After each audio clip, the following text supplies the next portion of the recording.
आयोग कोणाचं बट्टी कोण बसलंय ते, निवडणूक आयोग कोणाच्या आदेशाने चालतंय तुम्ही स्वतः बघा. म्हणजे त्यांनी कळवलं वरती, पण निवडणूक आयोगाला कारवाई करावीशी वाटली नाही त्याच्यावरती. आणि आता बल्कच्या केसमध्ये आयोगाचे इन्स्ट्रक्शन आहे की ते बल्कमध्ये ऍप्लिकेशनवर कारवाई करता येईल. या बापाचं काय करायचं? SIRचा जो प्रोग्राम या बापाचं काय करायचं? या बापाचं काय करायचं? याचं काय करायचं? द्या ना, तुम्ही एक निवेदन द्या. कधी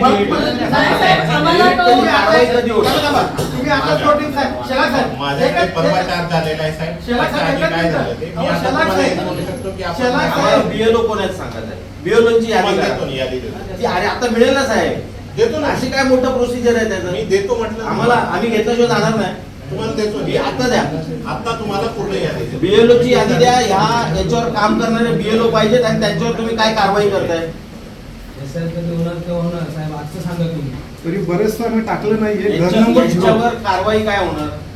फक्त निवेदन पडतात, कारवाई काय कारवाई काय होणार यांच्यावर? बीएलओ वरती काय कारवाई होणार तुमच्या? बीएलओ वर काय BLO कारवाई? घेऊ ना. काय घेऊ?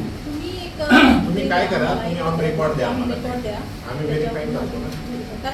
रेकॉर्डच आहे तो. मॅडम मी तुम्हाला सांगतो काय एक पत्र होणार. द्या ना आम्हाला. तुम्हाला तुम्ही नायक तहसीलदार आहेत, शेलार आहेत. तुम्हाला सांगतो मी काय होणार यावेळी. तुम्ही लाईटली घेऊ नका. पाटील साहेब त्यांना सांगतोय मी काय करणार ते. तुम्ही लाईटली घेऊ नका अजिबात. काय होणार मी सांगतो. ही माणसं येणार ना मतदानाला, यांना मारणार, आम्ही चोपणार तिथे.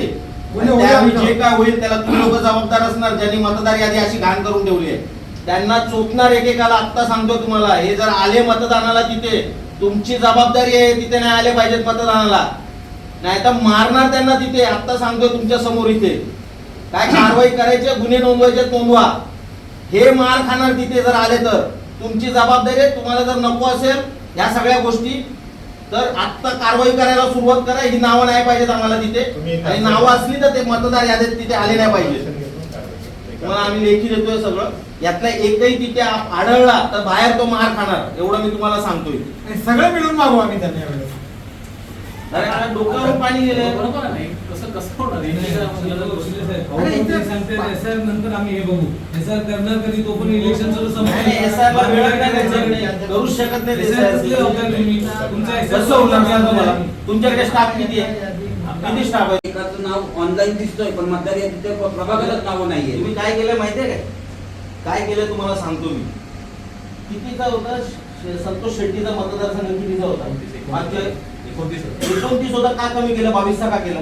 काय कारण आहे? 20चा का केला? काय 9,000 मतं काढली तिथली? आंध्र आणि साऊथची 2 बाकीचे सगळे 28,000, बाकीचे सगळे 24,000, 30,000.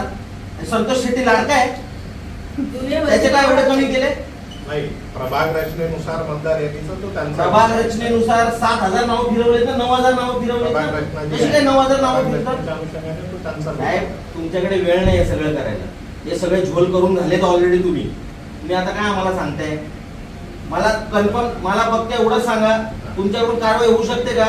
मला नियम धरून सांगायचे सगळे आणि वेळ धरून सांगायचे. आता तो काय माझा अधिकार नाही. हे साहेबांचे हेच बोलतोय, यांचा अधिकार नाही, यांच्याकडे काहीच नाही. तुम्ही सगळे झोल करणार, तुमचे कर्मचारी सगळे झोल करणार आणि मग तुम्ही हात वर करणार, अधिकार नाही असं होतं. सगळ्या कर्मचाऱ्यांनी झोल केल्यात तुमच्या. 9,000 नावं संतोष शेट्टीची तिकडे का हलवली? त्याला सोपं जावं म्हणून. बरं आता एक काम करा, तुमचे जेवढे मुद्दे आहेत ते सगळे एका ह्याच्यात द्या आम्हाला, त्यानुसार आम्ही चौकशी करतो. मी तुम्हाला सांगतो या निवडणुकीमध्ये ना तुमच्यामुळे इकडे मारामाऱ्या होणार. तुमच्यामुळे. तुम्ही लोक जबाबदार आहेत त्याला.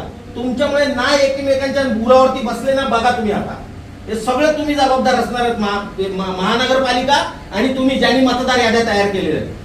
तुम्हाला माहित नाही काय करून ठेवलंय तुम्ही ते. काय नाही होणार यांच्याकडून. त्याच्यापेक्षा निवडणुका आता झाल्या नाही 5-6 वर्षे, पुढे 50 वर्ष घेऊ नका ना. तुमचं चाललंय ना प्रशासन. कशाला गरीबाला स्पर्धेत आणता कोणाला? पैसे टाकायचे किती पैसे? 70 आणि 80 लाखाचे रेट चालू आहेत पनवेलमध्ये. तुमची इच्छाच नाही साहेब करण्याची. मुला त्यांची इच्छाच नाही करण्याची. सगळं जे नियमात आहे ती कारवाई.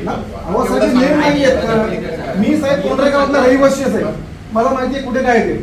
एका बापाला 268 मुलं कशी असू शकतात? पॉसिबल आहे का सांगा मला? व्हिडिओ बंद करा. का बंद करायचा व्हिडिओ? बंद करा ना. त्याच्यासाठी बंद करायचा. प्रशासनामध्ये आहेत ना तुम्ही, तुम्हाला माहित नाहीत नियम? व्हिडिओ नागरिक काढू शकतात, नियम माहित नाही तुम्हाला? तुम्हाला मी सांगितलं आपण निवेदन द्या त्याच्यावर आम्ही- तुम्हाला जोपर्यंत आम्ही प्रेशर नाही करणार तुम्ही वरती कळवणार नाहीत काय प्रेशर होतो नागरिकांचा, तो वर कळवा पहिलं काय पद्धतीने लोक आमच्याशी येऊन वागतायत ते. तर आज पनवेल महानगरपालिकेतील प्रभाग क्रमांक 2च्या मतदार याद्यांचं वाचन करताना आम्हाला आढळून आलं की जवळपास 268 मतदारांचा बाप एकच आहे आणि त्यांचा पत्ता सुद्धा एकच आहे. आणि याच्या संदर्भात जाब विचारण्यासाठी आम्ही पनवेलच्या तहसीलदार तथा निवडणूक अधिकारी सौ मिनल भोसले यांच्या कार्यालयात गेलो होतो.